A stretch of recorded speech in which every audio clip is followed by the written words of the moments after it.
Olá, gente. Bem-vindos ao nosso espaço de crescimento pessoal aqui pela TV Cidade, Canal 9, Teresópolis. Nós contamos com a participação de vocês através do nosso telefone, 2743-6454. Então, através do nosso e-mail, que é o espaço de crescimento pessoal, @veloxmail.com.br. Ao meu lado, doutora Josiane Fonseca, tudo bem? Tudo bom? Queria que você falasse para o público nosso tema de hoje. Nós vamos falar hoje sobre a monarquia. Isso.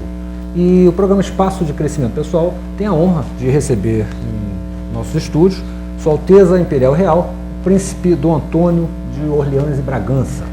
Dom Antônio nasceu no Rio de Janeiro, em 24 de junho de 1950. É atualmente o terceiro na ordem da sucessão ao trono do Brasil.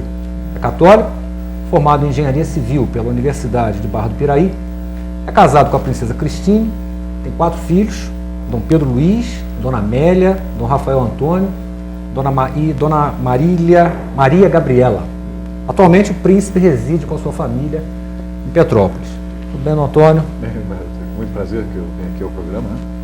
Prazer em tê-lo conosco. Cidade tão simpática de Teresópolis também. Muito prazer aqui em tê-lo conosco.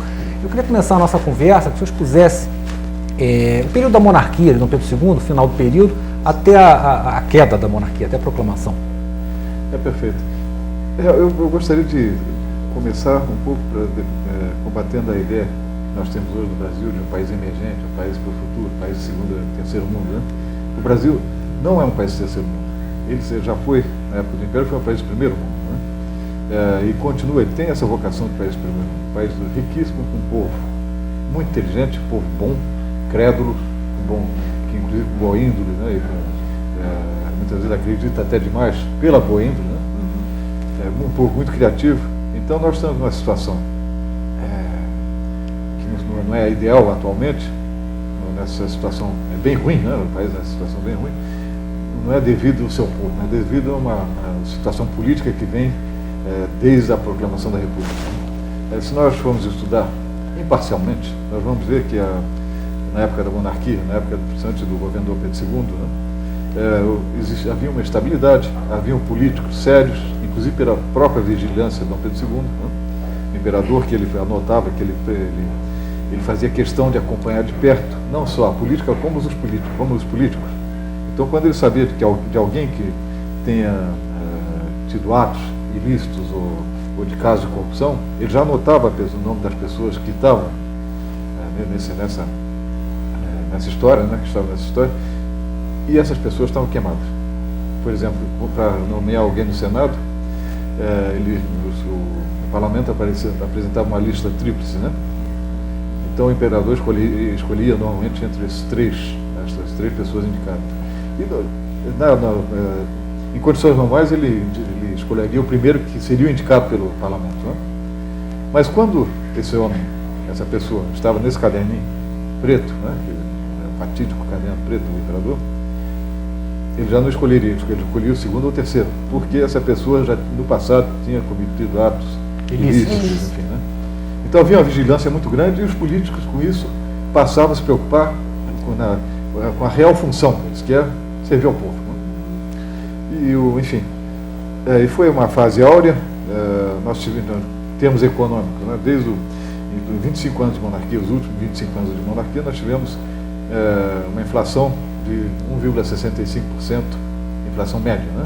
Inclusive com a própria Guerra do Paraguai, com todos os acontecimentos, essa inflação foi de 1,65%.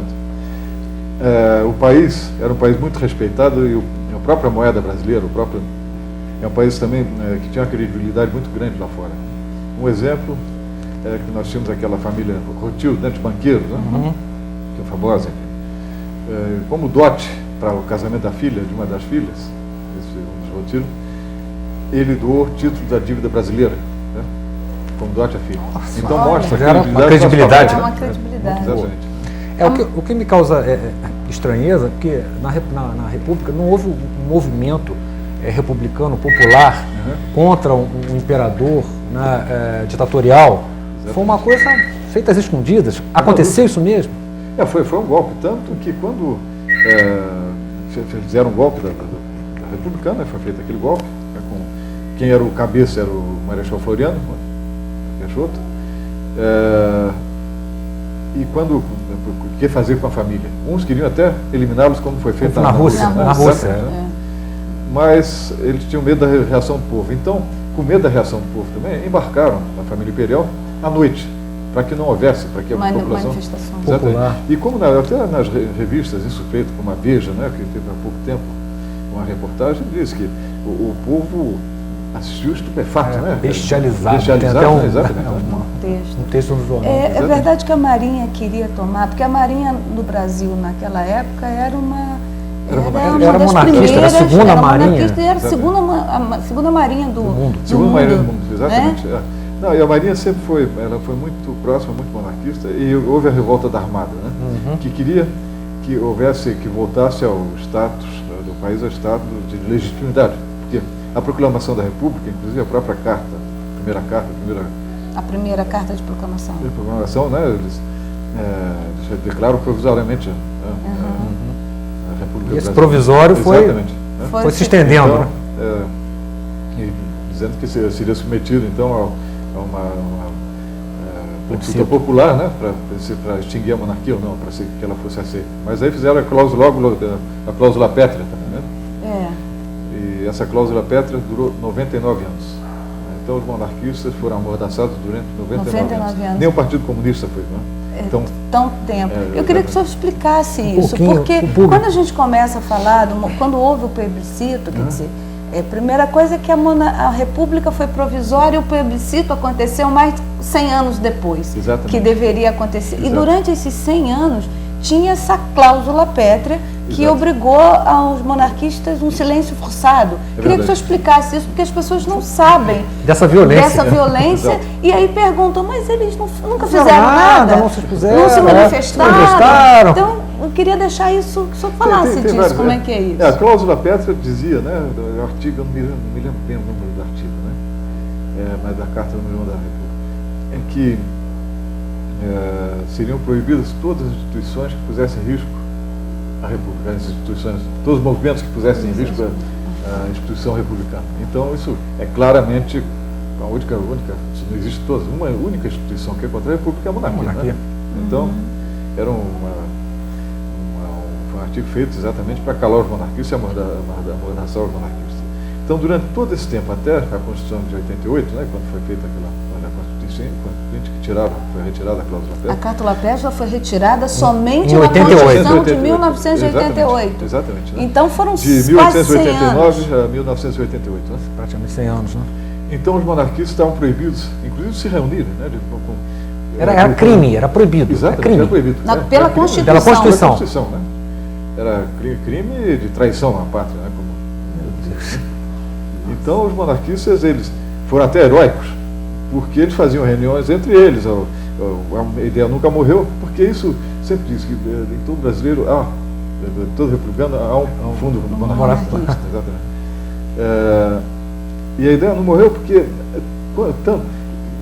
por mais que se queira apagar a história, ela vem. Né? Claro. Porque começa a consultar, e o Brasil antes, como foi? Aí começa a estudar seriamente e vê que o Brasil não é aquele país que se apresenta,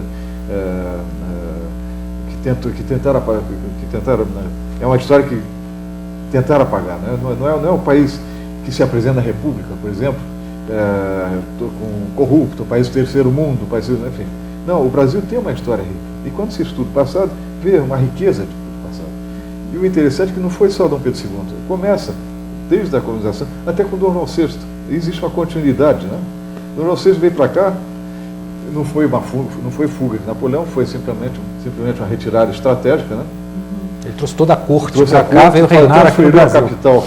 Foi uma estratégia num momento de guerra. Exatamente. Todas as estratégias são válidas. Se ele ficasse lá, ele ia ser preso, ia ser tomado em Portugal, ia ser tomado em Brasil, seria tomado pelos franceses, conseguindo também. Né? Aí fez o Reino Unido, Brasil, Portugal, Brasil, Algarve, né?